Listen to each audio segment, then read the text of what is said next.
আছে they did not make a sound, এটা করতে হবে আমাকে অ্যাফার্মেটিভ।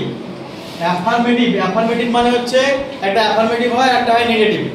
অ্যাফার্মেটিভ মানে হ্যাঁবাচক আর নেগেটিভ মানে নাবাচক। তো এটা আমাকে অ্যাফার্মেটিভ করতে হবে। বাক্যটা ঠিক রেখে মিনিং সেম রেখে আমাদের কিন্তু বাক্যটা বলতে হবে। বলছে they did not make a sound, make a sound এখানে একটা বিপরীত নিয়ে আসতে হবে। তারা কোনো রকম শব্দ করেনি, মানে কি ছিল তারা? হ্যাঁ, তারা চুপচাপ ছিল। তাহলে এই বাক্যটা লিখতে হবে যে তারা চুপচাপ ছিল। তাহলে কি লিখবি? দে, সাবজেক্ট তো দে আছে, তাহলে দে লিখে দিলাম।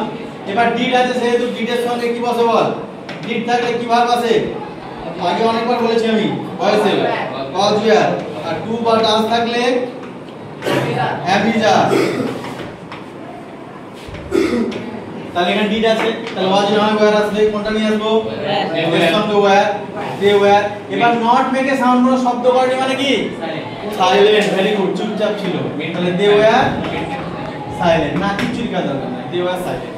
তারা নীরব ছিল, তারা চুপচাপ ছিল। দে ওয়্যার কোয়াইট, এটা লিখতে পারিস, সমস্যা নেই। ঠিক আছে? এইভাবে মিনিং একই রেখে সেন্টেন্সটা চেঞ্জ করতে হবে অ্যাফার্মেটিভ।